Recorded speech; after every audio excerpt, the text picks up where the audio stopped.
All right, hello everyone. Hey, this is Micah Carter here speaking with you for a few minutes in this video. So thanks for tuning in and thanks for listening in. Maybe you'll get some kind of value out of it.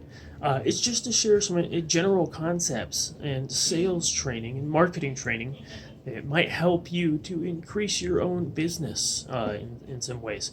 And maybe you won't apply it all. Maybe you'll take something away from it. But what I'm here to talk to you about for just a quick few minutes, and not any guaranteed amount of time, whatever it is what it is, right? But basically handling most objections in most sales types of situations, right? Handling objections and using third party, why these are so powerful, right? Now, of course, many people watching this video probably have experience with different kinds of sales opportunities, and certainly I encourage you to, if you have this comment area, by all means, say, tell me your background, what kind of experience you've had, what have you sold or marketed, what was most successful for you, maybe a couple of comments like that. It's certainly welcome. But and once again, my name is Micah Carter. I just make a general video here to hopefully share some knowledge, right, and maybe get some attention. No big deal. But it's just practice for me in some ways as well, because I'm kind of new to YouTube in some respects. And maybe you're watching this in some different platform, or maybe on Facebook or something like that. Either way, I appreciate you listening in. But in terms of handling objections, hey, look, when you're in most sales situations, let's face it, that's what most of the time is going to happen on your first encounter with the prospect. They're going to object, right? They're going to give you some reason why they don't want to listen, or they're not open, or they're not interested in your product or service. And that's maybe a little bit more of an advanced marketing subject, right? How to get people coming to you. But let's just say you are a cold call, a door knocker, or a phone. Let me see if I can adjust this camera here. Okay, there we go. Maybe you're on the phone, right? For example, and you're making a call to make a proposal, right? You're gonna make a script about, your charities, your sales, your product, whatever it is, right? Maybe you're selling vacuum cleaners, maybe you're selling, health products over the phone, whatever it is, you're calling on someone to maybe give them an opening script. And, the idea is to immediately transpire some value that they would perceive for themselves. Maybe you have a target market. Maybe it's just the general public, and for example, if you're door knocking, let's say you're door knocking to sell some kind of home improvement or appliance or some other kind of, door-to-door oriented type of product or approach. Of course people are going to give you objections. They're not expecting you to pop by, right? They have no idea who you are, right? And stuff like that. So there's different things you can do to help overcome objections before they come up, right? Overcome objections before they come up.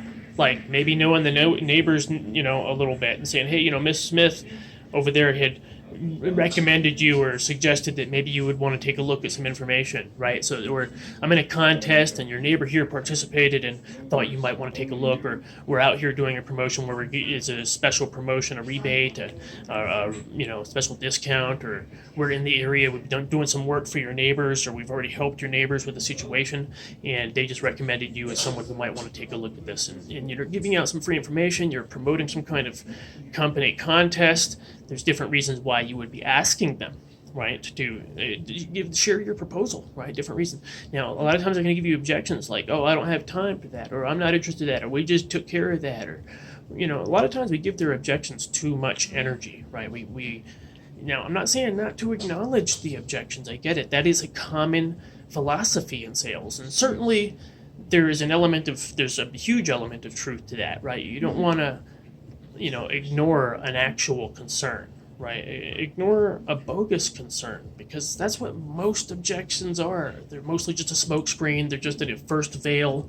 A lot of the people who tell you they're not interested will end up being your customers if you apply the concepts and many times of simply ignoring their objection, and using what is called third party, right? Third party as a reason why you're asking. A third party that is the one that's doing the asking, and you're just I say middleman, but you're just a liaison, right? You're kind of communicating this message, and you're just, like, hey, this is what they're saying, and, they said if you would do this, then they would go ahead and help you out with that today, or work that out for you today. If I could, would you? These are all closing elements, but the big deal is opening, really, because if you never get into a presentation, you're not going to be in a closing situation, right? And a lot of the salespeople, they focus too much on learning how to close. And yes, there's a lot of factors that you could take into consideration there, like asking for the order, right? And asking for the order multiple times in different ways after presenting new information, because that's what they're telling us. And I'm sure if you've read some sales and experienced some sales, you probably already understand this concept, right? Of them telling you no, because they simply don't know enough personally beneficial information about your product or offer, right? Now, if they see personally beneficial information, when they know there's enough personally beneficial information, now there's value built, there's a reason for them to take action, right? So don't take no as a no, absolute no, but rather we just simply don't know enough about it to see the benefit to that, right? So if you present more information, you have a reason to ask for a new decision, right? But a lot of times the objections they give us in the beginning, like I said, they're just fake objections. Like they don't have time. Well, they're probably just sitting around not doing anything anyway as it is, right? Now, maybe not every case, obviously. You get the idea. Many cases, that's the situation, right? They do have time. It's the priority is the main question, right? Is it a priority? Do they see the value, right? So, not interested. Well, obviously, there's good opportunity, like there's a good chance that they're just simply flat out not interested. The other side is that they're not interested in spending any money right now, is what they're saying, right? They'd be open to hearing about your product or service, but they just spent a bunch of money, or they're conservative in that respect financially, different reasons that they generally hold off on decisions. They don't make rash decisions, right? And this is where we want to take the pressure off, right? We want to take the pressure off. By, for one thing, using a third party, right? Say, hey, my manager, in other words, you're asking for them to view or receive the information with no pressure or obligation to buy anything per se, or sometimes even to necessarily be interested, because a lot of times we prejudge our prospect too much, and a prospect that is fully capable of buying, a prospect that actually has the money, they're telling us not interested. Well, bottom line is that they have the money and they even have the need in different ways, and you want to transpire that to them, right? And make them see why it's an economically good decision as well, right? It's economically good decision. Why would I want to add solar or add insulation to my home? Well, because it's going to save you X number of dollars each month or each year, right? That kind of thing. You're adding value economically as well, right? But also appealing to their inner desires, what they feel like gives them a good life, right? Whether it's driving a new car or their front of their home looks beautiful, or whatever elements are important to them, right? And let's face it, a lot of us share a lot of common values, I'm sure, right? We probably all like to have our own domain where we have our own yard, or maybe not everybody. No, some people think differently, right? Some people are like, they want to live in the middle of the wild, or whatever. Everybody has their own ideologies. I get that, but in many ways, for your market, you're probably going to be able to appeal to some common ground with your prospect, right? Now, ignoring objections as well. Like, a lot of times they tell us not interested, or I don't have the money, or we just, they tell you they're broke, or they don't have the money, but bottom line, they're living in a big house. I mean, come on. Now, is that every situation? Obviously not. But in other words, we don't want to put any predication on them having any money or being interested or buying anything. In other words, you want to focus on your number of complete, qualified presentations, right? Because that's going to lead to the sales. Now, maybe you're doing that presentation by yourself. Maybe you're doing it with or with your expert, right? Your third party event expert or tool, right? A tool could be a video presentation, it could be an audio, whatever that third party tool is, and that helps you compress time frames as well. Now, maybe you said that's more effective when you do a presentation in person. That kind of varies a little bit. Some people really see the value in having a person show them around the cars that they're going to buy. They're going to the auto dealership. They do want to have a consultant that can answer a few questions, like how does this compare with that? What's the horsepower, or whatever it is, right? Because they're looking for immediate answers, and that's one of the quickest ways is to have an expert on hand that can answer them on the fly, right? Is without having to do a bunch of research themselves. That's what a consultant is there to do, right? Is answer those more complicated questions about the buying decision, right? The proposal. But like I said, ignoring a lot of the fake objections is going to put you ahead of the game, because instead of feeding into it and giving it energy and credibility, we overcome it by, saying, hey, you know what, my job is just to let you know I have a partner who is much more of an expert, or my job is just to get you some free information, right? And these are ways for us to open up the closed prospect, not closed into the sale, but rather closed-minded, right? They're closed-minded to what we're offering, right? We want to open them up. We want to take off the pressure so we can get in the house, so to speak. And this is kind of metaphorical analogy, obviously, but obviously we're not looking to blow them up or anything like that, but you get the idea. You want to get the bomb in the house, right? So that way, that's where it's going to actually be effective, if that makes sense. Now, obviously, this is a silly analogy in some respect. We're not obviously looking to harm anybody or nothing like that. We're looking to add value to their life and hopefully give them a reason to take action with us and partner with us, because that's what they're doing when they buy a product or service even. Or they may be coming into business with us. And if you're looking to go into business, I'm looking for business partners. So by all means, get in touch, stay in touch with, keep up online. I appreciate any likes or positive feedback, of course, and constructive criticism is also welcome. By all means, speak your minds. I like to think that people wouldn't be belligerent or intentionally offensive, if that makes sense. Hopefully that makes sense. But like I said, ignoring the objections is a big deal because. A lot of times we don't end up talking to enough people in our sales business. We don't end up talking to enough people. And sometimes the prospects are limited. If you're in a car dealership, you don't have that many people walking onto your lot. That's another thing to take into consideration. Are you being responsible for the promotion of your project? Are you being personally responsible? Are you helping to get people onto the lot? Are you making some phone calls? Are you handing out business cards? Are you talking to people whenever you can and inviting them? Are you doing some focused promoting, like calling some locals and saying, hey, I was inviting you out here. We're having a free, maybe some snacks and drinks or something like that this Saturday. We just invite you to come out and check out our inventory for a few minutes, by all means, or just whatever it is you're doing to intentionally and effectively promote and invite people to your presentation location or get into a presentation situation with them at their location. Whatever it is, either your house or it's their house, one way or the other, we want to get them engaged into hearing our proposal without no obligation or pressure, right? Because that way they're open to it. Because that's how you're going to get into the situation where you can ask for the order, right? You can say, hey, can I welcome you to the such and such family? Or if we could do such and such, would you do such and such today? Or would you get started? Or would you like to have that? Or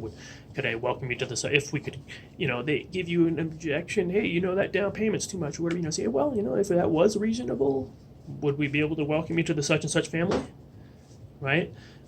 Different ways that you can kind of isolate and overcome their objections better, but especially with the initial objections, we got to understand that usually those are just a veil, and we got to take that into consideration. Don't prejudge your prospect, right? Just get the qualified presentation. What does it mean qualified? Someone that's able to get involved with what you're talking about if they want to. Like, the credit qualifications are reasonably possibly there, or that kind of thing. I mean, obviously wouldn't show you wouldn't show a car to someone who looks like they don't even have a job, right?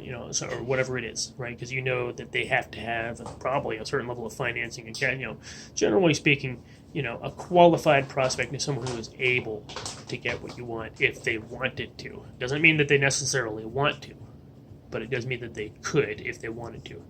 And that's kind of subjective. I mean, if somebody really wants something, they could take the actions to get it, but how far out of their reach is it, right? That's the first question.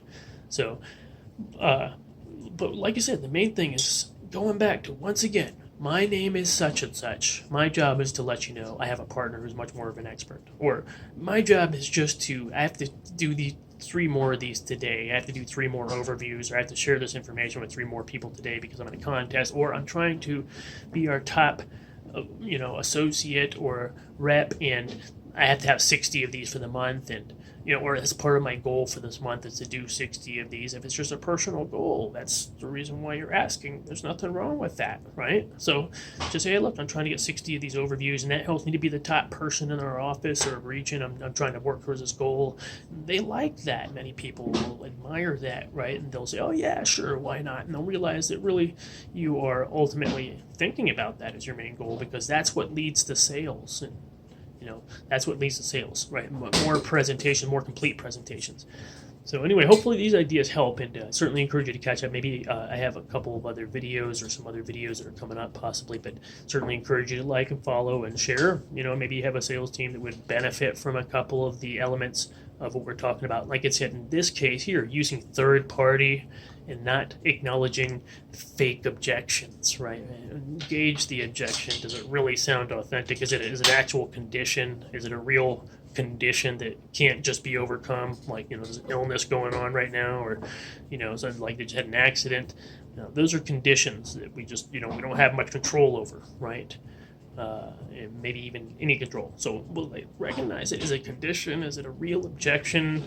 Or, is there an objection where, like, I can't afford it, and then you need to maybe drop the price? Is that real? Or are they just saying that because that's the first initial reaction to your offer because they haven't seen enough value, right? So there's just a few different elements. And like I say, the biggest line that I've always used when I'm talking to people is just to say, hey, look, once again, I'm still learning a lot. Or, once again, my job is just to let you know, right? My name is such and such. My job is just to let you know I have an expert who's much more knowledgeable, right? Use your three-way calling. If you're doing sales, you bring the prospect to your manager, right? Your sales manager, your director, right? And home improvement, you're in the house, do a three-way call to your home office. Even if you feel like you know what's going on, still do a three-way call. Do a three-way call, because that's going to take the weight off of your shoulders, and it's going to add credibility, right? It's going to add credibility. And that third-party expert very likely will see something, especially if they're more experienced. You're going to see something there that you didn't understand or see that could help you get that piece of business. So hopefully that helps. Anyway, Micah Carter here with you, and certainly encourage getting in touch with other entrepreneurs who are looking for projects, side income, extra income, online or offline. And I also have a brief video here, probably a link here at the bottom or at the top of this video here. So I encourage you to check out just a brief webinar video. It's just a brief webinar about earning some extra income, one project that could definitely generate some extra income. Or even more serious income for those who are definitely motivated. But, by all means, check it out. It's just a brief overview. And stay in touch. Keep up with me online. Thanks so much for listening. Mike Carter signing out. Have a great day. Bye-bye.